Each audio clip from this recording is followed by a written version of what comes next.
Okay, I continue. So Madame Loisel seemed old now. Now what happened? Madame Loisel really looked very old because she has worked so hard in this last 10 years. She lost her beauty, she lost everything. But she has now become a strong and a hard woman, a crude woman of the poor household. She has learned the lessons of life. She had learned what is reality of life.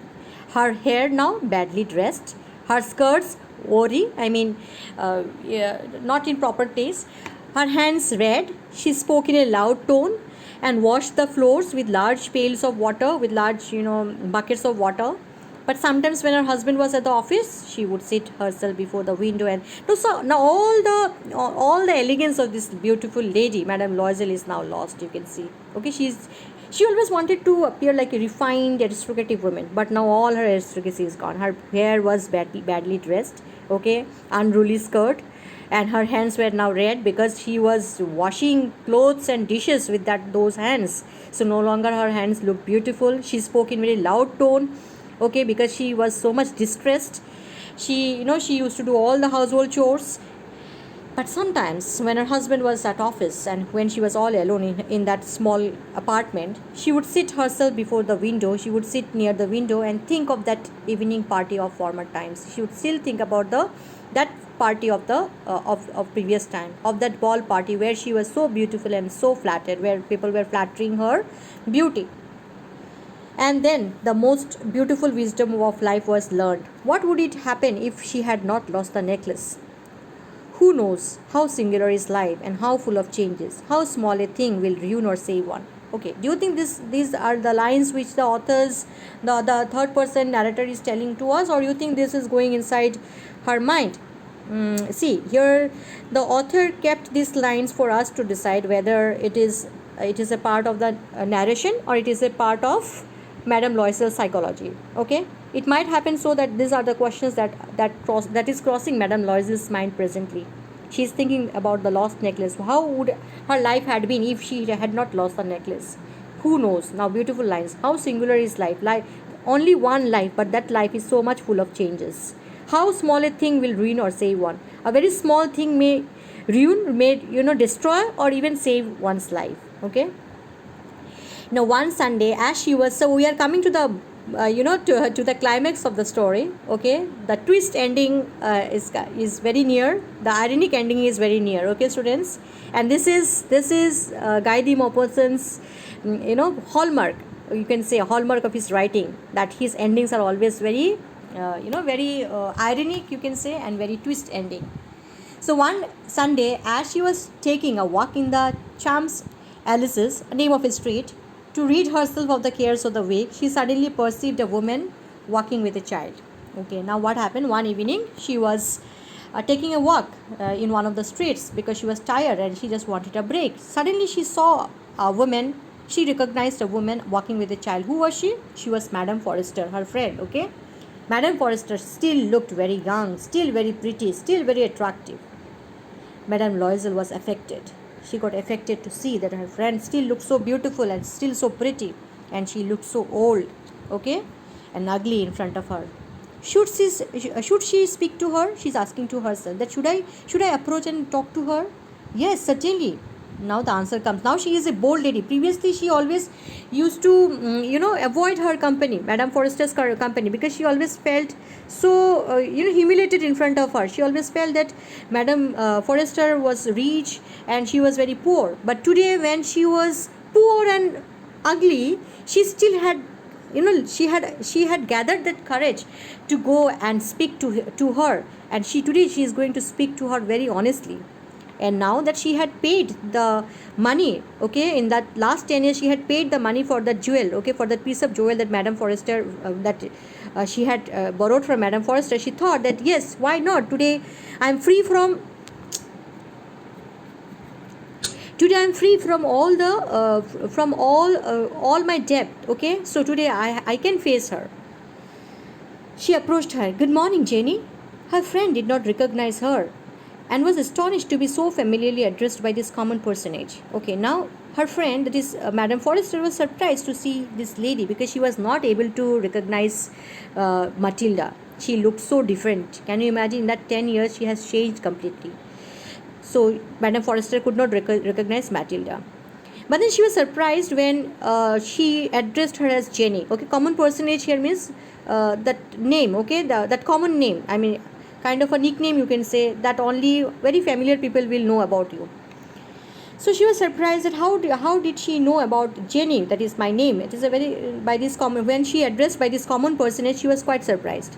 She stammered, "But madam, I do not know. You must be mistaken." So somehow Madame Forrester, that is Jenny Forrester, she was trying to tell her that I think you are mistaken. I don't know you. No, I am Matilda Loisel. Her friend uttered a cry of astonishment. Oh, my poor Matilda, how have you changed? Okay, so now she was surprised. Madame Forrester was surprised to see Matilda in that condition, and she uttered a cry of astonishment, a cry of surprise. Okay, oh my dear poor Matilda, how have you changed so much? Yes, I have had some really bad days since I saw you. You know, I really had some bad days since I saw you last, and some miserable ones, and those days were miserable ones, and this is all because of you. Because of me? How is that? So she said that yes, I'm miserable today, and you know one thing, that is all because of you. No, she's not blaming Madame Forrester, but she's just trying to say her. She's just trying to now open up herself. So she is trying to bring back old story. Okay, because of me. How is that?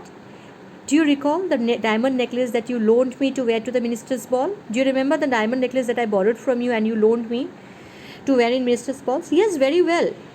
Well, I lost it that night. How is that? But you have returned it back to me.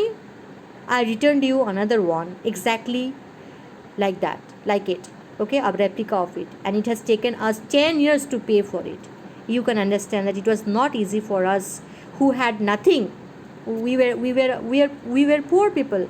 Okay, and for us to pay back 36,000 francs was really very difficult. But it is finished now. But now we have, we are done with all our debts. We have all given back the money that we have taken from others, and I am decently content, and today I'm satisfied. For the first time she is saying I am decently content. Okay, for the first time Matilda is saying that I'm content, I'm satisfied. Madame Forrester stopped short. She said, Madame Forrester could not speak for some time, and then she said, you say that you bought a diamond necklace to replace mine? That means you are saying that you had to buy a diamond necklace to replace the one that you have lost of mine? Yes. You did not perceive it then? Yes. So what did Madame Loisel say? That yes, but you did not recognize it then when I returned it back to you. They looked just alike. Madame Forrester smiled with proud and simple joy. Madame Forrester was touched and took both her hands as she replied, Oh, my poor Matilda, mine were false. They were not worth over 500 francs. Such a surprise ending, students. See, now Madame Forrester, she had no words to express, herself properly. She took her hand. She took Madame Loisel's hand in her hands, and said, Oh, poor Matilda, the one that you have taken from me that night were not made of real diamonds. That was an imitation necklace. That was an artificial diamond necklace. Those were not real diamonds. And that necklace would not even have worth more than 500 francs. And you have paid how much? 36,000 francs for giving me back that diamond necklace. Can you imagine those 10 years of complete disaster? Their life had completely changed, isn't it? To make the payment, they had to work like an ox of a man for 10 years, isn't it? So you can see that one mistake can ruin someone's life completely, isn't it? See, after the loss of the necklace, Matilda had to sacrifice all her comforts, isn't it? And even all her needs to get money to buy a new necklace to give her friend. So, she had to procure the money and she had to sacrifice everything. She became she became a physical wreck due to overwork and tension. One night's pleasure changed her whole life, isn't it? So, with this, we come to the end of this chapter. From this chapter, three things are important. One is the character sketch of Matilda. One is the character sketch of Mr. Loisel. The role of Madame Forrester in this story is not so important, but you can keep that in mind. Okay. Other than that, you may have value-based questions revolving around the character of Matilda. Okay. For example, let me give you an example. Matilda realized that one little act of negligence can lead to total ruin. How would you justify this statement?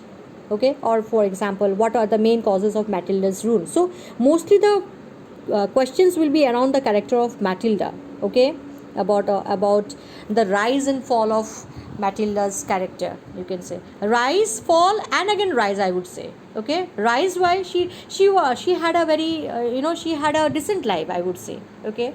Then there was a fall, and then there was resurrection of the character also, because there was realization at the end of the chapter. We can see that she becomes a strong and a brave woman. She now speaks to her friend boldly and all honest things, isn't it? She is no longer a woman who is surrounded by illusions. She came in terms with realities. So a character who has fallen and also risen up. Okay, students, with this I come to the end of this chapter. I hope you all have understood this. I will share one answer with all of you. I will share a Word document. I have made the document, so from there you can take reference for writing your answers.